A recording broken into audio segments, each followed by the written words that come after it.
Sir നമസ്കാരം. Sir, ഇപ്പോൾ എല്ലായിടത്തും ചർച്ചാ വിഷയം അമേരിക്കയാണ്. അമേരിക്കയുടെ സുവർണകാലത്തിന് തുടക്കം കുറിച്ചുകൊണ്ടാണ് ഡൊണാൾഡ് ട്രംപ് അധികാരത്തിലേറിയിരിക്കുന്നത്. അപ്പോൾ എല്ലാത്തിലും അദ്ദേഹം പറയുന്നത് പോലെ അമേരിക്ക ഫസ്റ്റ് എന്ന് പറയുന്ന നയത്തിന് തന്നെയാണ് അദ്ദേഹം ആദ്യം അടിവരയിടുന്നത്. അദ്ദേഹത്തിന്റെ സത്യപ്രതിജ്ഞ ചടങ്ങിലൊക്കെ തന്നെ ഒരു 78-കാരന്റെ പ്രായത്തിനനുസരിച്ച് ഉള്ള ഒരു ബുദ്ധിമുട്ടുകളോ കാര്യങ്ങളോ ഒന്നുമില്ല. വളരെ ചുറുചുറുക്കോടു കൂടി തന്നെ കാര്യങ്ങൾ വളച്ചുകെട്ടില്ലാതെയാണ് അദ്ദേഹം ലോകത്തിനോട് വിളിച്ചു പറഞ്ഞിരിക്കുന്നത്. അപ്പൊ സാർ, അദ്ദേഹം അധികാരത്തിൽ വരുമ്പോൾ അദ്ദേഹം വളരെ ചിരിച്ച മുഖത്തോടു കൂടി അധികാരത്തിലേറുമ്പോൾ ഏതൊക്കെ രാജ്യങ്ങളുടെ ചിരിയാണ് ഇനി മാറാൻ പോകുന്നത് എന്നുള്ള ഒരു ചർച്ചയും സംശയങ്ങളാണ് ഉയരുന്നത്. ഡൊണാൾഡ് ട്രംപ് തീർച്ചയായും വിഖ്യാതനായ അമേരിക്കൻ പ്രസിഡന്റായി അറിയപ്പെടാൻ ആഗ്രഹിക്കുന്നു. അദ്ദേഹത്തിന്റെ ഒന്നാം ഊഴം കഴിഞ്ഞു. നമുക്കറിയാം ട്രംപ് പുതുമയുള്ളൊരു ക്യാരക്ടറല്ല. പക്ഷേ this is the Trump reloaded എന്ന് പറയുമ്പോൾ ഒരു രണ്ടാം അവതാരം, രണ്ടാമത്തെ വരവ്, അതൊരു ഒന്നൊന്നര വരവാണ്. അവിടെയാണ് ട്രംപിന്റെ ഒരു പ്രസക്തി. മേക്ക് അമേരിക്ക ഗ്രേറ്റ് അഗൈൻ എന്ന് പറയുമ്പോൾ അതിനർത്ഥം ഒരു സുവർണ കാലഘട്ടം ഉണ്ടായിരുന്നു, അത് കഴിഞ്ഞു പോയി, വീണ്ടും അത് തിരിച്ചു പിടിക്കുക. അല്ലാതെ സുവർണ കാലഘട്ടം തുടങ്ങാൻ പോകുന്നു എന്ന് പറഞ്ഞാൽ ഒരു പക്ഷേ അത് അസ്ഥാനത്താണ്. ഗതകാല പ്രതാപം, ഏറ്റവും പ്രതാപകാലം എന്ന് പറയുന്നത് ഒരു പക്ഷേ 2000 ആണ്ടിൽ ഒരു പൂർണ്ണമായും അമേരിക്കക്ക് മാത്രം, അതായത് 91 മുതൽ 2000 ആണ്ട് വരെയുള്ള കാലത്ത്, അതായത് 20-ാം നൂറ്റാണ്ടിന്റെ അവസാന ദശകം, ആ ദശകത്തിൽ അമേരിക്കക്ക് വെല്ലുവിളി ഉയർത്താൻ ലോകത്തൊരു ശക്തിയുമില്ല. അതായത് 90-കളിൽ ആദ്യം സോവിയറ്റ് യൂണിയൻ തകരുന്നു, അതിനുശേഷം ഒരു ഏകധ്രുവ സംവിധാനത്തിലേക്ക് പോകുന്നു, G20 എന്ന റെജിമിലേക്ക് വന്നിട്ടുമില്ല. 2008-ലാണ് G20 ഉണ്ടാകുന്നത്. അതുവരെ ഏതാണ്ട് അമേരിക്കയുടെ തേർവാഴ്ചയാണ്. പക്ഷെ അതായിരിക്കാം അമേരിക്കയുടെ സുവർണ കാലഘട്ടം എന്ന് പറയുന്നത്. മുടിചൂട മന്നനാണ്. ഇപ്പോൾ അമേരിക്ക പല രാജ്യങ്ങളിൽ ഒരു പ്രധാനപ്പെട്ട രാജ്യം എന്ന നിലയിലല്ലാതെ, ഒരുപക്ഷെ ലോകത്തെ ഏറ്റവും വലിയ സമ്പദ് വ്യവസ്ഥ, ഒരു 30 ട്രില്യൺ ഇക്കോണമി, തൊട്ടുപുറകിൽ ചൈനയുണ്ട്, പിന്നെ 5-ാം സ്ഥാനത്താണ്. അപ്പൊ ലോകക്രമം മാറി മറിയുന്നു.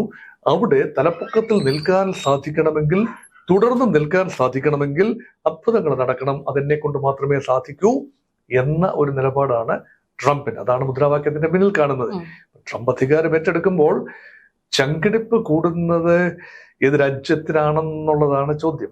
അത് ഇന്ത്യ ഉൾപ്പെടെയുള്ള രാജ്യങ്ങൾ പ്രതീക്ഷയോടെ നോക്കി. പക്ഷെ ആ പ്രതീക്ഷകളുടെ ഭാരം അത് വലിയൊരു ഭാരം തന്നെയാണ്. അത് കർശനമായ ടാരിഫ്, നികുതി, ഇറക്കുമതി തീരുവ, ഇതാണ് അവർ പറയുന്ന ടാരിഫ് എന്നാണ്. അത് ചുമത്തുമെന്ന് പറയുമ്പോൾ അക്രോസ് ദ ഫ്രോണ്ടിയർ രാജ്യങ്ങളെ ഭയപ്പെട്ടെങ്കിലേ പറ്റൂ. അപ്പൊ അമേരിക്കയ്ക്ക് ഉള്ളിൽ ഉൽപാദനം വർദ്ധിപ്പിക്കാൻ ശ്രമിക്കുമ്പോൾ വെളിയിൽ നിന്നുള്ള ഇറക്കുമതിയെ പരമാവധി കോസ്റ്റ്ലി ആക്കി മാറ്റുന്നു. ഇത് രണ്ട് രീതിയിൽ അത് ബാധിക്കാം. ഒന്ന്, അമേരിക്കയ്ക്ക് അകത്തെ തന്നെ വിലകൾ കൂടും അമേരിക്കയിൽ ആഭ്യന്തര ഉത്പാദനം വർദ്ധിപ്പിക്കുമ്പോൾ. അതെങ്ങനെയാണ് ട്രംപിന് മാനേജ് ചെയ്യാൻ കഴിയുക എന്നുള്ള മറ്റൊരു ചോദ്യം. രണ്ട്, മറ്റ് രാജ്യങ്ങളുമായി ഒരേ ഒരു നിലപാടായിരിക്കില്ല ചൈനയോടും ഇന്ത്യയോടും എന്നൊരു പ്രതീക്ഷയാണ്. ഡിഫറൻഷ്യൽ ട്രീറ്റ്മെന്റ്, ചൈനയോട് ഒരു നയവും ഭാരതത്തോട് മറ്റൊരു വ്യാപാര നയവും ആകാനുള്ള സാധ്യതയുണ്ട്. അതാണ് നമ്മുടെ പ്രതീക്ഷ. അല്ല എങ്കിൽ അമേരിക്കയിലേക്ക് നമ്മൾ കയറ്റുമതി ചെയ്യുന്ന എല്ലാ ഉൽപ്പന്നങ്ങൾക്കും ഭീമമായ നികുതി ചുമത്തപ്പെടുകയാണെങ്കിൽ, ഇറക്കുമതി തീരുവ ചുമത്തപ്പെടുകയാണെങ്കിൽ അത് ബുദ്ധിമുട്ടാണ്. പിന്നെ ഭാരതത്തിന്റെ ഭാഗത്തു നിന്നും കരുതാനേറെയുണ്ട്. കാരണം ഭാരതത്തിലേക്ക് ഇറക്കുമതി ചെയ്യുന്ന അമേരിക്കൻ ഉൽപ്പന്നങ്ങൾക്ക് വലിയ നികുതിയാണ്. അത് നമ്മുടെ നികുതി ഘടനകൾ, നമ്മുടെ ഇറക്കുമതി നികുതി ഘടനകൾ, തീരുവ ഘടനകൾ കൂടെ നമ്മുടെ കസ്റ്റംസ് ഡ്യൂട്ടീസ് എന്ന് പറയും, അതുകൂടി പരിഷ്കരിക്കാൻ ഒരുപക്ഷെ ബഡ്ജറ്റിൽ നിർദ്ദേശങ്ങൾ ഉണ്ടാകാൻ സാധ്യത തള്ളിക്കളയാനാവില്ല. അതുകൊണ്ട് സമ്മിശ്രമായ വികാരങ്ങളാണ് ട്രംപ് അധികാരത്തിൽ വരുമ്പോൾ രാജ്യങ്ങൾ ഉണ്ടാകുക. പക്ഷെ പൊതുവെ ഒരു ആശങ്കയും പേടിയും തന്നെയാണ്. Bull in A China shop എന്ന് പറയുന്ന പോലെ ബെല്ലും ബ്രേക്കും ഇല്ലാതെ മുന്നോട്ട് പോകുന്ന ട്രംപ്. അലാസ്ക വാങ്ങിയെടുത്തു പണ്ട് റഷ്യയിൽ നിന്നും. അതുപോലെ വാങ്ങിയെടുക്കാൻ സാധിക്കുമോ ഗ്രീൻലൻഡ് എന്നാണ് ചിന്ത. അത് ഡെൻമാർക്കിനെ അവസരപ്പെടുത്തുന്നു. പാനമ എന്ന രാജ്യത്തിന് കുറുകെയുള്ള പാനമ കനാൽ, അറ്റ്ലാന്റിക് പസഫിക് സമുദ്രങ്ങളെ ബന്ധിപ്പിക്കുന്ന പനാമ കനാൽ, അത് ഞങ്ങൾ ഇങ്ങ് എടുക്കുകയാണെന്ന് ട്രംപ് പറഞ്ഞിരിക്കുന്നത്. ഒരു സുരേഷ് ഗോപി ടച്ച് അല്ലെ. ഞങ്ങൾ പണിത കനാൽ ഞങ്ങൾ ഇങ്ങ് എടുക്കുകയാണ്. 80 കിലോമീറ്റർ നീളം, 35 മുതൽ 50 കിലോമീറ്റർ വരെ, 50 മീറ്റർ വരെ വീതി. ഇങ്ങനെയുള്ള ഒരു കനാൽ കപ്പലോട്ടത്തിന് ആവശ്യമാണ്. അറ്റ്ലാന്റിക്കിൽ നിന്നും പാസഫിക്കിലേക്ക് കടക്കണമെങ്കിലും തിരിച്ചു വരണമെങ്കിലും പാനമ കനാൽ ഒരു ആവശ്യമാണ്. അപ്പൊ അതിന്റെ മേലുള്ള നിയന്ത്രണം ഇപ്പോൾ ചൈനീസ് കമ്പനികൾക്കാണ്. അപ്പൊ ചൈനയെ വിരട്ടുന്നതിന്റെ ഭാഗമായി, അല്ലെങ്കിൽ പാനമയെ വിരട്ടി ചൈനീസ് കമ്പനികളെ, പ്രത്യേകിച്ച് ഹോങ്കോങ് കമ്പനികളാണ് 2 അഴിമുഖങ്ങളും പസഫിക്കിലേക്കും അറ്റ്ലാന്റിക്കിലേക്കും തുറക്കുന്ന 2 തുറമുഖങ്ങൾ നിയന്ത്രിക്കുന്ന കമ്പനികൾ. അപ്പൊ അവിടെ ചൈനീസ് സാന്നിധ്യം കൂടുന്നത് അമേരിക്കയെ, പ്രത്യേകിച്ച് ട്രംപിനെ അലോസരപ്പെടുത്തുന്നു. എങ്കിൽ ചൈനയെ അമേരിക്ക ഭൂഖണ്ഡങ്ങളിൽ നിന്ന് തന്നെ പരമാവധി മാറ്റി നിർത്തുന്നതിന് വേണ്ടിയുള്ള ശ്രമമാണ്. അതുപോലെ ഗ്രീൻലാൻഡ് എടുക്കുമെന്ന് പറയുമ്പോൾ അത് റഷ്യക്ക് ഒരു താക്കിയതാണ്. റഷ്യ ആ പ്രദേശം, നോർത്ത് പോളിനടുത്തുള്ള പ്രദേശം മഞ്ഞ് ആണ്. അപ്പൊ അത് ആഗോള താപനം വരുമ്പോൾ അവിടെ മഞ്ഞൊരുക്കി കുറച്ചുകൂടെ ഗതാഗത യോഗ്യമാകും ആ കടലുകൾ. അങ്ങനെ ഗതാഗത യോഗ്യമാകുമ്പോൾ റഷ്യൻ നേവി അവിടെ വളരെ ആക്റ്റീവ് ആകും. ചൈനീസ് നേവിയും ആ ഭാഗത്ത് ആക്റ്റീവ് ആയി കഴിഞ്ഞാൽ അമേരിക്കയുടെ യൂറോപ്യൻ താല്പര്യങ്ങൾ, ആഗോള താല്പര്യങ്ങൾ ഹനിക്കപ്പെടും. മാത്രമല്ല ഡിസ്റ്റൻസ് കുറച്ച് നാവിഗേറ്റ് ചെയ്താൽ മതി ആ ഭാഗത്തോടുള്ള ട്രാവലിന്. ഇതെല്ലാം മുന്നിൽ കണ്ടുകൊണ്ടാകാം ഒരു കച്ചവടക്കാരൻ കൂടിയായ ട്രംപ് കാര്യങ്ങൾ പറയുന്നത്. മുഴുവൻ പറയുന്ന എല്ലാ കാര്യത്തിനും ഒരു കച്ചവട കണ്ണാണ് യഥാർത്ഥത്തിലുള്ളത്. നികുതിയുടെ കാര്യമാണെങ്കിലും ശരി, മറ്റു രാജ്യങ്ങൾ ഏറ്റെടുക്കുമെന്ന് പറയുന്നതാണെങ്കിലും ശരി, എല്ലാം തന്നെ കച്ചവട കണ്ണോടുകൂടി കാണുന്ന ട്രംപിനെ സംബന്ധിച്ചിടത്തോളം അമേരിക്കയ്ക്ക് വേണ്ടിയും തനിക്ക് വേണ്ടിയും അമേരിക്കയുടെ ജനത്തിന് വേണ്ടിയും എന്ത് വേണമെങ്കിലും ചെയ്യും. മറ്റാഗോള കരാറുകളിൽ നിന്നും, അതായത് ആഗോള താപനം നിയന്ത്രിച്ചു നിർത്താൻ ക്ലൈമറ്റ് ചേഞ്ചുമായി ബന്ധപ്പെട്ട കരാറാണല്ലോ പാരീസ് പ്രോട്ടോകോൾ, ആ ഉടമ്പടിയിൽ നിന്ന് പിന്മാറുകയാണ്. ഞങ്ങൾ ഡ്രിൽ ബേബി ഡ്രിൽ എന്ന് പറയുമ്പോൾ എന്താ? ഞങ്ങൾ കുഴിക്കും, ഞങ്ങളുടെ യന്ത്രം, ഞങ്ങളുടെ ടെക്നോളജി, ഞങ്ങളുടെ മണ്ണ് ഞങ്ങൾ കുഴിക്കും. അതാണ് അദ്ദേഹം വളരെ രസകരമായിട്ടാണ് പറഞ്ഞിരിക്കുന്നത്. അത് രസമാണ്. It is music to the ears for Americans, very many Americans, but it's not exactly the same for the rest of the world. Hydrocarbon അമേരിക്കയിലുള്ളത് കുഴിച്ചെടുക്കാൻ അമേരിക്കയ്ക്ക് അവകാശമുണ്ട്. അവകാശമില്ലെന്നല്ല, റൈറ്റ് ഉണ്ട്. പക്ഷേ സംഭവിക്കുകയാണെങ്കിൽ ആഗോള വിപണിയിലെ എണ്ണ വില ഒരുപക്ഷെ കുറഞ്ഞേക്കാം, ഒപ്പക്കിന്റെ നടുകുടിഞ്ഞേക്കാം. റഷ്യയാണ് ടാർഗറ്റ് ചെയ്യുന്നത്. റഷ്യയുടെ ഉപജീവന മാർഗം എന്ന് പറയുന്നത് എണ്ണയും പ്രകൃതിവാതകവുമാണ്. അമേരിക്ക വലിയ തോതിൽ കുഴിച്ചെടുത്താൽ റഷ്യക്ക് പ്രകൃതിവാതക എണ്ണ വിപണിയിലുള്ള നിയന്ത്രണം നഷ്ടപ്പെടും. അങ്ങനെയാണെങ്കിൽ റഷ്യയെ മുട്ടുകുത്തിക്കാം. ഇതായിരിക്കാം മനസ്സിൽ. അതോടൊപ്പം തന്നെ അമേരിക്കയുടെ ഭൗതിക ആസ്തികൾ വർദ്ധിപ്പിക്കുകയും ചെയ്യാം. പക്ഷെ അതുകൊണ്ട് സംഭവിക്കുന്നത് എന്താണ്? ഓരോ ഡിഗ്രി കുറച്ചു കൊണ്ടുവരിക, ടെമ്പറേച്ചർ, കാർബൺ എമിഷൻസ് കുറയ്ക്കുക, അതിന് സാധിക്കാതെ വരും. ട്രംപിന്റെ വാദം ഇതാണ്: ഇന്ത്യക്കും ചൈനയ്ക്കും വിറക് കത്തിക്കാം, കൽക്കരി കത്തിക്കാം, പെട്രോളിയം കത്തിക്കാം, ഒരു കുഴപ്പവുമില്ല. പക്ഷെ ഞങ്ങൾ അങ്ങോട്ട് കത്തിച്ചു കഴിഞ്ഞാൽ ഇത് ഒരുപാട് നിയന്ത്രണങ്ങൾ. അതങ്ങ് പള്ളി പോയി പറഞ്ഞാൽ മതി, ഞങ്ങൾ കുഴിക്കും, ഞങ്ങളുടെ എണ്ണ ഞങ്ങൾ ഉപയോഗിക്കും, നിങ്ങൾ ആരാ ചോദിക്കാൻ എന്ന ഒരു തരം ധാർഷ്ട്യം. അതുകൊണ്ട് ആഗോള പ്രോട്ടോകോളിനൊന്നും ഒന്നും ഒരു വിലയും കൽപ്പിക്കുന്നില്ല. അത് മാത്രമല്ല WHO, ലോകത്തിന്റെ ആരോഗ്യം സംരക്ഷിക്കാൻ ചുമതലയൊന്നും ഞങ്ങൾക്കില്ല, ഞങ്ങൾ ഞങ്ങളുടെ കാര്യം നോക്കിക്കോളാം പൊന്നപ്പ എന്നാണ് പറയുന്നത്. അതുകൊണ്ട് ആരോഗ്യ മലേറിയ വന്നാലും, മന്ത് വന്നാലും, വേറെ എന്തെങ്കിലും വന്നാലും, എപ്പിഡമിക്സ് വന്നാലും, എയ്ഡ്സ് വന്നാലും, കോവിഡ് വന്നാലും അതൊന്നും ഞങ്ങൾക്ക് വിഷയമല്ല. നിങ്ങൾ വുഹാനിൽ, ചൈനയിലെ വുഹാനിൽ കോവിഡ് വന്നു, അത് പടർന്നു പിടിച്ചു. ലോകാരോഗ്യ സംഘടന അപ്പോഴും ചൈന അനുകൂല നിലപാടാണ് എടുത്തത്. അപ്പൊ ലോകാരോഗ്യ സംഘടനയുടെ നിലപാടിനോടുള്ള വിയോജിപ്പ് ട്രംപ് അന്നേ പ്രകടിപ്പിച്ചു വെച്ചതാണ്. അപ്പൊ ട്രംപിന് അധികാരം നഷ്ടപ്പെടാൻ പോലും കാരണം ഒരുപക്ഷെ കോവിഡാണ്. അപ്പൊ അതിന്റെയൊക്കെ ചുരുക്കി ഇങ്ങനെ മനസ്സിൽ കിടക്കുകയാണ്. അപ്പൊ കിട്ടിയ അധികാരം ഉപയോഗിച്ചുകൊണ്ട് എന്നാൽ പിന്നെ പിൻവലിക്കുക തന്നെ. അപ്പൊ പാരീസ് പ്രോട്ടോകോളിൽ നിന്നും WHO നിന്നും ഉള്ള അമേരിക്കയുടെ പിന്മാറ്റം, അതുപോലെ നേറ്റോയ്ക്ക് ഒരു കൊട്ടുകൊടുത്തു. നിങ്ങളായി നിങ്ങളുടെ പാടായി. യൂറോപ്പിലെ സമാധാനം അല്ലെങ്കിൽ സുരക്ഷിതത്വം, അതിനാണ് നോർത്ത് അറ്റ്ലാന്റിക് ട്രീറ്റി ഓർഗനൈസേഷൻ. ഞങ്ങൾ വിലയേട്ടനൊന്നും സഹായിക്കും, പക്ഷേ എക്കാലത്തും ഞങ്ങളുടെ സഹായം പ്രതീക്ഷിക്കേണ്ട. ഉക്രൈൻ യുദ്ധം നിങ്ങളുടെ കൺസേൺ ആണ്, ഞങ്ങളുടെ കൺസേൺ അല്ല. റഷ്യയും ഉക്രൈനും തമ്മിൽ മുട്ടം വെട്ടിയാൽ നിങ്ങൾക്കാണ് അതിനകത്ത് കുഴപ്പം. റഷ്യയുടെ എക്സ്പാൻഷനിസം വെസ്റ്റേൺ യൂറോപ്പിലേക്ക് കടന്നു വന്നാൽ നിങ്ങൾ തയ്യാറായിരിക്കണം. എപ്പോഴും ഞങ്ങളുടെ പോക്കറ്റിലെ പണം നോക്കി നിങ്ങൾ ഒന്നും ചെയ്യണ്ട. നിങ്ങൾ നിങ്ങളുടെ GDP-യുടെ 5%, അല്ലെങ്കിൽ ബജറ്റിന്റെ എങ്കിലും 5% ഈ കാര്യത്തിൽ സുരക്ഷയ്ക്ക് വേണ്ടി മാറ്റിവയ്ക്കൂ. യൂറോപ്യൻ രാജ്യങ്ങളും അപ്പോൾ അമേരിക്കയുടെ സുഹൃത്തുക്കളായ യൂറോപ്യൻ രാജ്യങ്ങൾ പോലും ആശങ്കയിലാണ്. പിന്നെ റഷ്യ ഒന്ന് വിരട്ടി നിർത്താൻ നോക്കുകയാണ്. അതായത് മധ്യപൗരസ്ത്യ പ്രദേശത്ത് സമാധാനം വരണം എന്ന് പറഞ്ഞുകൊണ്ട് വന്നു എന്ന് പറഞ്ഞാൽ അറ്റ്ലീസ്റ്റ് ഒരു കരാറെങ്കിലും ആയിട്ടുണ്ട്, ബന്ധു കൈമാറ്റം തുടങ്ങിക്കഴിഞ്ഞു. പക്ഷേ റഷ്യൻ പ്രസിഡന്റ് പുടിനോടും അത് തന്നെയാണ് പറഞ്ഞിരിക്കുന്നത്, മര്യാദയ്ക്ക് യുദ്ധം അവസാനിപ്പിക്കൂ. അതായത് പുടിൻ എന്ന് പറയുന്നത് ഈ നെതന്യാഹുവിനോട് പറയുന്ന പോലെ അല്ല പുടിനോട് പറയുന്നത്. അത് തമ്മിൽ വ്യത്യാസമുണ്ട്. അത് കണ്ടറിഞ്ഞാണോ പറഞ്ഞ, അതോ ഇതൊക്കെ ട്രംപ് അച്ചായന്റെ ഒരു നമ്പറാണോ എന്നത്. ഇതിപ്പോ അവസാനം റഷ്യക്ക് അനുകൂലമാകുന്ന രീതിയിൽ കുറെ ടെറിട്ടറി ഉൾപ്പെടെ റഷ്യക്ക് ആത്യന്തികമായി ലഭിക്കത്തക്ക രീതിയിൽ ഒരു പരിഹാരം ഉണ്ടായാൽ ട്രംപിനെ ആരും വഴി പറയാതിരിക്കാൻ വേണ്ടി ഞങ്ങൾ കർശനമായ വാർണിംഗ് കൊടുത്തു എന്ന് പറയാൻ വേണ്ടിയാണോ മുൻകൂട്ടി എറിഞ്ഞു വെച്ചത് എന്നും അറിയില്ല. പക്ഷെ എന്തൊക്കെ പറഞ്ഞാലും ശരി, ട്രംപ് പറയുന്നതിനെല്ലാം പിന്നിൽ ചില ഗൂഢമായ ആത്യന്തികമായ ലക്ഷ്യങ്ങളുണ്ട്. കേറ്റി അങ്ങോട്ട് പറയുക, പിന്നെ സ്വല്പം മയപ്പെടുത്തി ഒരു ഡീൽ സ്ട്രൈക്ക് ചെയ്യുക. പനമയുടെ കാര്യത്തിലും അത് തന്നെയാണ്, കാനഡയുടെ കാര്യത്തിലും അത് തന്നെയാണ്, ഗ്രീൻലാൻഡിന്റെ കാര്യത്തിലും ഈ റഷ്യയുടെ കാര്യത്തിലും ഒക്കെ നടക്കുന്നത് അസാധ്യമായ കാര്യങ്ങൾ അങ്ങോട്ട് പറഞ്ഞു വെക്കുക. ഇപ്പൊ കുടിയേറ്റ നിരോധനം, അതും പറഞ്ഞു വെക്കുക. പിന്നെ കോടതി ഇടപെട്ട് കുറെ കാര്യങ്ങൾ മയപ്പെടുത്തി. അപ്പൊ തന്നെ ഒരു ഫിയർ സൈക്കോസിസ് ആയി കഴിഞ്ഞു. Birth right, natural birth right, ഇത് നഷ്ടപ്പെടുക എന്ന് പറഞ്ഞാൽ ഒറ്റയടിക്കൊക്കെ നഷ്ടപ്പെടില്ല. അമേരിക്കയ്ക്ക് നിയമവും നിയമ സംവിധാനവും ഭരണഘടനയും ഒക്കെ ഉണ്ട്. പക്ഷേ അതൊക്കെ മേലെ ചില കാര്യങ്ങൾ ഒറ്റ അടി അങ്ങോട്ട് അടിക്കുക. നടക്കട്ടെ, എന്ത് കിട്ടിയാലും ലാഭം എന്ന ഒരു ടിപ്പിക്കൽ ബിസിനസ് മെന്റാലിറ്റിയാണ് ട്രംപിൽ ഇപ്പോൾ കാണുന്നത്.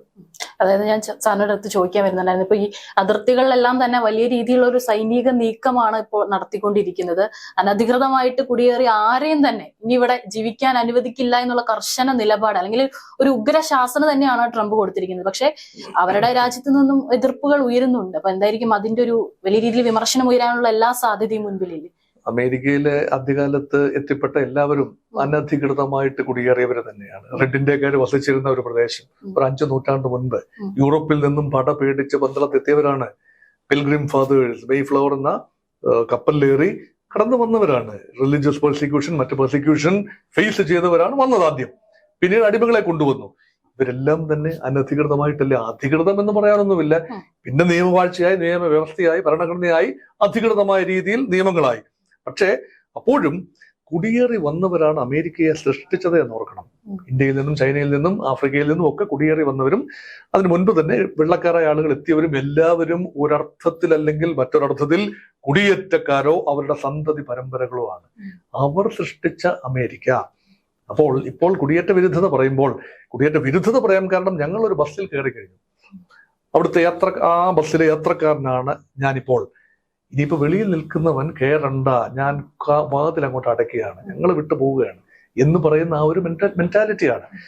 കയറുന്നതിന് വലിയ താല്പര്യമാണ്. ട്രംപിന്റെ മുത്തച്ഛൻ പോലും കടന്നു വന്നത് ജർമ്മനിയിൽ നിന്നാണ്. മാതാവ് കടന്നു വന്നത് പിന്നെ സ്കോട്ട്ലൻഡ്, അയർലൻഡ് ആ ഭാഗത്തു നിന്നാണ്. അപ്പം യൂറോപ്പിൽ നിന്നും കടന്നു വന്ന ആളുകളാണ്, അല്ലെ അമേരിക്കയിൽ ജനിച്ച ആളാണ് ട്രംപ്, ഓൾ റൈറ്റ്. പക്ഷേ പിതാക്കന്മാർ കടന്നു വന്നത് മറ്റു ഭൂമിയിൽ നിന്നാണ്. അപ്പൊ പൂർണ്ണമായ കുടിയേറ്റ വിരുദ്ധത എന്ന് പറയുന്നത് തൽക്കാലത്തെ ലാഭത്തിന് വേണ്ടി പറയുന്ന ഒരു കാര്യം മാത്രമാണ്. പിന്നെ നിയമം 22 സംസ്ഥാനങ്ങളാണ് ഇപ്പോൾ ഈ അമേരിക്കയിൽ ജനിക്കുന്ന കുഞ്ഞുങ്ങൾക്ക് അമേരിക്കൻ പൗരത്വം സ്വാഭാവികമായി ലഭിക്കുന്ന നിയമത്തിനെതിരെ ട്രംപിന്റെ എക്സിക്യൂട്ടീവ് നീക്കം, ഇത് 14ാം ഭേദഗതിയാണ്. അമേരിക്കൻ ഭരണഘടനയുടെ 14th അമെൻഡ്മെന്റ് വ്യക്തമായി പറയുന്നു, അമേരിക്കയിൽ ജനിച്ചു വീഴുന്ന എല്ലാ കുഞ്ഞുങ്ങൾക്കും പൗരത്വം സ്വാഭാവികമായി ലഭിക്കും. നാച്ചുറൽ ബർത്ത് റൈറ്റ് ആണ്. പക്ഷേ അതിൽ നിബന്ധന ഏർപ്പെടുത്തുകയാണ് ട്രംപ്. അതായത് മാതാവോ പിതാവോ ആരെങ്കിലും ഒരാളെങ്കിലും അമേരിക്കൻ പൗരനോ ഗ്രീൻ കാർഡ് ഹോൾഡറോ അല്ല എങ്കിൽ ആ കുഞ്ഞിന് പൗരത്വം പ്രതീക്ഷിക്കാനില്ല. അപ്പൊ ഇവിടുന്ന് പോകുന്ന ലക്ഷക്കണക്കിന് 3 ലക്ഷത്തോളം ഇന്ത്യൻ വിദ്യാർത്ഥികളുണ്ട് ഇവിടെ. അപ്പൊ അവരിൽ പലരും വിവാഹിതരാണ്, അവർക്ക് മക്കളും ഉണ്ടായിരുന്നിരിക്കാം. അതുപോലെ കുടിയേറുന്ന ആളുകൾ, H-1B വിസയിൽ ഉൾപ്പെടെ കുടിയേറുന്ന ആളുകൾ അവരുടെ ആശ്രിതരെ കൊണ്ടുപോകും. H-4 വിസ, അങ്ങനെയുള്ള വിസ ഹോൾഡേഴ്സ്, അവർക്ക് മക്കൾ ഉണ്ടാകുമ്പോൾ അവർക്ക് അമേരിക്കൻ പൗരത്വം ലഭിക്കുന്നില്ല എങ്കിൽ എങ്ങനെ അവരെ തിരിച്ചു ഇന്ത്യയിലേക്ക് വിടാനാവുമോ? ഒക്കെ വലിയ ചോദ്യങ്ങളാണ്. അതുകൊണ്ടാണ് 22 സംസ്ഥാനങ്ങൾ നിയമ പോരാട്ടത്തിലാണ്. അതിൽ ഒരു കേസിലെ വിധി ഇന്ന് ഇപ്പോൾ വന്നു, അത് ട്രംപിനെതിരാണ്. അപ്പൊ അത് സ്റ്റേ ചെയ്തിരിക്കുകയാണ്. 20-ാം തീയതി മുതൽ നടപ്പാകുന്ന നയം എന്ന് തീരുമാനം അത് സ്റ്റേ ചെയ്തിരിക്കുന്നു. ഇപ്പോൾ യഥാർത്ഥത്തിൽ ട്രംപ് പിടിച്ചിരിക്കുന്നത് പുലിവാലാണ്. കൊക്കിൽ ഒതുങ്ങാവുന്നതാണോ കുത്തിയത് എന്ന സന്ദേഹം നിലനിൽക്കുന്നു. അതെ സാർ, ട്രാൻസ്ജെൻഡേഴ്സിനോടുള്ളൊരു നിലപാട് അതിപ്പോ നമ്മുടെ കേരളത്തിലടക്കം വലിയ ചർച്ചയായിട്ടുണ്ട്. കാരണം ഇനി ആണും പെണ്ണും മാത്രം മതി അമേരിക്കയിൽ, അല്ലാതെ ഇനി ട്രാൻസ്ജെൻഡേഴ്സിലെ വരുന്ന അല്ലെങ്കിൽ മറ്റ് വിഭാഗങ്ങളൊന്നും തന്നെ ഇനി അമേരിക്കയിൽ വേണ്ട എന്നുള്ളൊരു നയം വളരെ ചൂടേറിയൊരു വിഷയം തന്നെയാണ് അത്. ഈ ഗാലറിയെ നോക്കി കളിക്കുക എന്നൊരു സെയിങ് ഉണ്ട്. ട്രംപ് സത്യം പറഞ്ഞാൽ നോക്കിക്കളിക്കുന്ന ഒരു ഗാലറി ഉണ്ട്. ആ ഗാലറിയിലെ ട്രംപിന്റെ സപ്പോർട്ടേഴ്സ് റിലിജിയസ് പരോക്കിയൽ മെന്റാലിറ്റിയുള്ള, തീവ്ര വലതുപക്ഷ ചിന്താഗതിയുള്ള, അതുപോലെ കൺസർവേറ്റീവ് ചിന്താഗതിയുള്ള ക്രിസ്ത്യൻ മെജോറിറ്റി. അത് ട്രംപിന്റെ ഒരു വോട്ട് ബാങ്കാണ്. അതില് മതമേലധ്യക്ഷന്മാർ വരും, മതവുമായി ചേർന്ന് നിൽക്കുന്നവർ വരും. പക്ഷെ മതത്തിന്റെ ഒരു വിഭാഗം ബിഷപ്സ് ഉൾപ്പെടെ, കഴിഞ്ഞ ദിവസം ട്രംപിനെതിരെ സംസാരിച്ച ലേഡി ബിഷപ്പ് ഉൾപ്പെടെയുള്ള ആളുകൾ ഒരു പക്ഷേ കുറച്ചുകൂടി വിശാല അർത്ഥത്തിൽ മാനവരാശിയുടെ വൈവിധ്യങ്ങളെ അംഗീകരിക്കണം എന്ന ലിംഗപരമായ വൈവിധ്യത്തെയും അംഗീകരിക്കണം എന്ന അഭിപ്രായം പരസ്യമായിട്ട് പറഞ്ഞു വെച്ചു. പറയാനുള്ള അവകാശം അവർക്കുണ്ട്. പക്ഷെ അതിനോട് ട്രംപ് പ്രതികരിച്ചത് വളരെ ഒരു ഒരു ഒരു പക്വമതിയായ ഒരു പൊളിറ്റീഷ്യന്റെ മെയ്വഴക്കത്തോടു കൂടി അല്ല എന്നതും പ്രത്യേകമായി നോക്കിക്കാണണം. അപ്പൊ ട്രംപ് കളിക്കുന്ന കോൺസ്റ്റിറ്റ്യുവൻസി അല്ലെങ്കിൽ അഡ്രസ് ചെയ്യുന്ന ഒരു കോൺസ്റ്റിറ്റ്യുവൻസി ഒരു കൺസർവേറ്റീവ് യാഥാസ്ഥിക ക്രൈസ്തവ സമൂഹമാണ്. അപ്പൊ യാഥാസ്ഥിക സമൂഹത്തിൽ ദൈവം മനുഷ്യനെ സൃഷ്ടിച്ചു, ആണും പെണ്ണുമായി സൃഷ്ടിച്ചു എന്നാണ് വചനം, പ്രത്യേകിച്ച് ബൈബിളിൽ പറയുന്നത്. അപ്പം ആണും പെണ്ണും എന്ന നിർവചനത്തിൽ പെടാത്ത ഒരു മനുഷ്യനും ഉണ്ടാകരുത് എന്നതാണ്. ഒന്നുകിൽ ആണായി ഐഡന്റിഫൈ ചെയ്യണം അല്ലെങ്കിൽ പെണ്ണായി ഐഡന്റിഫൈ ചെയ്യണം എന്ന ഒരു സിമ്പിൾ ലോജിക്കിന്റെ പുറത്താണ്. പക്ഷെ അതേ സ്വരത്തിൽ തന്നെ അമേരിക്ക ഒരു ലിബറൽ രാജ്യമാണ്, ലിബറൽ തോട്ടാണ്. അപ്പം ആവിഷ്കാരത്തിനുള്ള ലിംഗപരമായ അഭിപ്രായ സ്വാതന്ത്ര്യം മാത്രമല്ല, സെൻസർഷിപ്പ് പരമാവധി എടുത്തു കളയുമെന്ന് ട്രംപ് പറയുന്നു, നല്ല കാര്യം. പക്ഷെ ലിംഗപരമായ സെക്ഷുവാലിറ്റിയുടെ എക്സ്പ്രഷൻ ഏത് രൂപത്തിലാണ് എന്ന് തീരുമാനിക്കാനുള്ള ഒരു വ്യക്തിയുടെ അവകാശത്തിന്മേലുള്ള കടന്നുകയറ്റം കൂടിയാണ് ഈ ഒരു ജെൻഡറിന്റെ കാര്യത്തിലെ ഇൻസിസ്റ്റിംഗ്. ഇനിയുള്ള ഗവൺമെന്റ് കാര്യങ്ങളിലെ കോളത്തിൽ രണ്ട് കാര്യങ്ങളെ കാണൂ, മെയിൽ ഫീമെയിൽ ജെൻഡർ MF, അതിൽ മാത്രം, മറ്റൊരു ഇതില്ല, മറ്റ് ഓപ്ഷൻസ് ഒന്നും കൊടുക്കാനാവില്ല എന്നത് മാത്രമാണ്. അതൊരു പക്ഷേ ഈ ജോലി സംവരണങ്ങൾ, എവിടെ സംവരണങ്ങൾ എന്നുള്ളതല്ല, അവിടെ അസ്തിത്വം തന്നെ ചോദ്യം ചെയ്യപ്പെടുന്ന ഒരു വലിയ വിഭാഗം ഉണ്ടാകും അമേരിക്കയിൽ മാത്രമല്ല ലോകത്ത് പല രാജ്യങ്ങളും ഇതിന്റെ ചുവട് പിടിച്ച് ലോകം ട്രാൻസ്ജെൻഡേഴ്സിനെ പല രീതിയിൽ LGBTQ എന്നാണല്ലോ പറയുക, പ്ലസ് വന്നു തുടങ്ങും. അപ്പൊ ഒരുപാട് വൈവിധ്യങ്ങളാണ്. അപ്പം വർണ്ണപരമായ വൈവിധ്യങ്ങൾ, വർഗപരമായ വൈവിധ്യങ്ങൾ, ഭാഷാ വൈവിധ്യങ്ങൾ, മതപരമായ വൈവിധ്യങ്ങൾ, അതോടൊപ്പം തന്നെ ലിംഗപരമായ വൈവിധ്യം. ഈ വൈവിധ്യത്തെ ഉൾക്കൊള്ളുന്ന, പ്ലൂറാലിറ്റിയെ ഉൾക്കൊള്ളുന്ന ഒരു സമീപനമായിരുന്നു അമേരിക്കയ്ക്ക് ഇതുവരെ. പെട്ടെന്നൊരു നാൾ ഈ പ്ലൂറാലിറ്റി എല്ലാം മാറ്റി ഒരു ഏകശിലാ രൂപത്തിലേക്ക് അമേരിക്കയെ കൊണ്ടുപോകാൻ ട്രംപ് എന്നല്ല ആരാഗ്രഹിച്ചാലും അമേരിക്കയുടെ ഡീപ് സ്റ്റേറ്റ് ഇൻട്രസ്റ്റ് ഒരു പക്ഷേ അതിന് തടസ്സമായി വന്നേക്കാം. അതുകൊണ്ടാണ് എത്രത്തോളം സുഗമമായി അദ്ദേഹത്തിന്റെ എക്സിക്യൂട്ടീവ് ഓർഡേഴ്സ് നടപ്പാകും എന്നത് കാത്തിരുന്ന് കാണേണ്ട കാര്യവുമാണ്. ഒരു ശ്രദ്ധിച്ച് മറ്റൊരു കാര്യമാണ് സാർ, സാധാരണ ഈ അധികാരത്തിലേറി കഴിഞ്ഞു കഴിഞ്ഞാൽ ആദ്യം ഉഭയകക്ഷി ചർച്ചകളൊക്കെ നടത്തുക ഒന്നെങ്കിൽ അയൽരാജ്യമായിട്ടോ അല്ലെങ്കിൽ ഈ പറയുന്ന നാറ്റോ സഖ്യരാജ്യങ്ങളിൽ ഏർപ്പെട്ട ഏതെങ്കിലും രാജ്യങ്ങളായിട്ടായിരിക്കും. പക്ഷെ ഇവിടെ നേരെ തിരിച്ചാണ് സംഭവിച്ചിരിക്കുന്നത്. നമ്മുടെ ഇന്ത്യയായിട്ട് ജയശങ്കറുമായിട്ടാണ് 1 മണിക്കൂറോളം നീണ്ട ചർച്ച നടത്തിയിരിക്കുന്നത്. അത് നമ്മുടെ മോദി സർക്കാരുമായുള്ള അല്ലെങ്കിൽ ആ ഒരു ബന്ധം വീണ്ടും ഊട്ടി ഉറപ്പിക്കുകയാണോ എന്നുള്ളതാണ് സംശയം. ഇവിടെ മോദി എന്ന ഇന്ത്യൻ പ്രധാനമന്ത്രിയും ട്രംപും തമ്മിൽ വ്യക്തിപരമായി വലിയ ഒരു അടുപ്പമുണ്ട് എന്നതായിരുന്നു നമ്മുടെയൊക്കെ ഒരു ധാരണ. പക്ഷേ കൃത്യമായി ആരും സ്ഥിരീകരണം നൽകുന്നില്ല. ശ്രീ നരേന്ദ്രമോദി എന്ന ഇന്ത്യൻ പ്രധാനമന്ത്രിയെ ഡൊണാൾഡ് ട്രംപ് എന്ന അമേരിക്കൻ പ്രസിഡന്റ് വ്യക്തിപരമായി സത്യപ്രതിജ്ഞാ ചടങ്ങിന് ക്ഷണിച്ചോ എന്നതിനെ കുറിച്ച് കൺഫർമേഷൻ ഇപ്പോഴുമില്ല. ഇന്ത്യക്ക് ക്ഷണമുണ്ട് എന്നത് കൃത്യമാണ്. അതനുസരിച്ച് ഇന്ത്യ പൊതുവെ നമ്മൾ സാധാരണ ചെയ്യുന്ന മറ്റ് രാജ്യങ്ങളുടെ ഭരണാധികാരികൾ ചുമതല ഏറ്റെടുക്കുന്ന അവസരത്തിൽ ഇന്ത്യയുടെ വിദേശകാര്യ മന്ത്രിയാണ് പൊതുവെ പങ്കെടുക്കുന്നത്. ആ പ്രോട്ടോകോൾ ഇന്ത്യ പാലിച്ചു, അത് കൃത്യമാണ്. പക്ഷേ നരേന്ദ്രമോദിക്ക് ക്ഷണം ഉണ്ടായിരുന്നോ ഇല്ലയോ എന്ന് കൃത്യമായ സ്ഥിരീകരണം ലഭിച്ചിട്ടില്ല എന്നത് കൗതുകകരമായ ഒരു കാര്യമാണ്. രണ്ടുപേരും പറഞ്ഞിട്ടില്ല, ട്രംപും പറഞ്ഞില്ല, മോദിയും പറഞ്ഞിട്ടില്ല കാര്യം. പക്ഷേ ചൈനീസ് പ്രസിഡന്റ് ഷീ ജിൻപിങ്ങിന് ക്ഷണം ലഭിച്ചു, അദ്ദേഹം പോയില്ല, വൈസ് പ്രസിഡന്റിനെയാണ് വിട്ടത്. പക്ഷെ മറ്റൊരു കാര്യം കൂടി ഉണ്ട്, വിളിച്ചില്ല എന്നുള്ളതല്ല വിഷയം. ഈ ഇന്ത്യൻ വിദേശകാര്യ മന്ത്രിക്ക് മുൻനിരയിൽ സ്ഥാനമുണ്ടായിരുന്നു, ചൈനീസ് വൈസ് പ്രസിഡന്റിന് ആ സ്ഥാനം ഉണ്ടായിരുന്നില്ല, 3ാം നിരയിലാണ് അദ്ദേഹത്തിന് സ്ഥാനം കൊടുത്തത് എന്ന് പറയുമ്പോൾ ഇത് പല സൂചനകളാണ്. ഇതൊക്കെ സൂചനകൾ മാത്രമാണ്. പക്ഷേ കാര്യത്തിലേക്ക് വരുമ്പോൾ എങ്ങനെയാണ് ചൈനയും ഇന്ത്യയും തമ്മിലുള്ള പാരിറ്റി? ചൈനയോട് ടഫായിട്ട് ബിസിനസ് സംസാരിക്കും, ഒരുപക്ഷെ ഇന്ത്യയോടും അങ്ങനെ തന്നെ സംസാരിക്കും. പക്ഷെ ചൈനയോടും ഇന്ത്യയോടും ഒരുപക്ഷെ ഒരേ നയമായിരിക്കില്ല ട്രംപ് പിന്തുടരുന്നത്. അപ്പൊ ഈ ട്വിൻ ട്രാക്കാണ് ഒരു പക്ഷേ ട്രംപിന്റെ മനസ്സിലിരിക്കുന്നത്. പുറമേ കാണുന്നതൊക്കെ വെറും നമ്പറുകൾ എന്നതാണ്, വിളിച്ചില്ല, ഇവിടെ ഇരുത്തിയെന്നത്. പക്ഷെ യഥാർത്ഥത്തിൽ എന്താണ് സംഭവിക്കാൻ പോകുന്നത് എന്നുള്ളത് ഒരു ദുരൂഹത തന്നെ നിലനിൽക്കുന്നു. പൊതുവെ കൊടുക്കുന്ന ഒരു ഫീലിംഗ് എന്ന് പറഞ്ഞാൽ Trump is a no nonsense man. നന്നായി അങ്ങോട്ട് കയറ്റി പറഞ്ഞു വെക്കുക, കഠിനമായ ബാർഗെയിനർ അല്ലെ, Trump is a very tough bargainer. ട്രംപിനെ നരേന്ദ്രമോദിയെ കുറിച്ചുള്ള മതിപ്പും അദ്ദേഹം മുൻകാലത്ത് പറഞ്ഞു വെച്ചു, ഈസ് എ ടഫ് ബാർഗെയിനർ അല്ലെ. നമ്മുടെ പ്രധാനമന്ത്രി നരേന്ദ്രമോദി ശക്തമായി ബാർഗെയിൻ ചെയ്യാൻ കഴിയുന്ന ഒരാളാണ്. വ്യക്തിപരമായ ബന്ധമൊക്കെ വേറൊരു കാര്യം. പക്ഷെ രാജ്യത്തിന്റെ കാര്യം വരുമ്പോൾ ട്രംപ് അമേരിക്കയ്ക്ക് എങ്ങനെയാണോ അതുപോലെയാണ് നരേന്ദ്രമോദി ഭാരതത്തിന്. അതങ്ങനെ തന്നെയാണ്. നമ്മുടെ നേതാക്കന്മാർ അങ്ങനെ ആകണം. അത് പാർട്ടി ഭേദമന്യേ. അത് രാഹുൽ ഗാന്ധി പ്രധാനമന്ത്രിയാണെങ്കിലും അങ്ങനെ തന്നെ ചെയ്യണം, അല്ലെ? അതാണ് അതിന്റെ ഒരു ചരിത എന്ന് പറയുന്നത്. അത് തെറ്റു പറയാനാവില്ല. പിന്നെ അതുപോലെ സാർ, ഇപ്പോൾ ഇസ്രായേലിന്റെ വിഷയത്തിലാണെങ്കിൽ അദ്ദേഹം വാക്കുപാലിച്ചു. അദ്ദേഹം അധികാരത്തിൽ ഏറുന്നതിന് തലേ ദിവസമാണ് ബന്ദികൾ ഇവിടെ ഇസ്രായേലിൽ എത്തിയിട്ടുണ്ട്.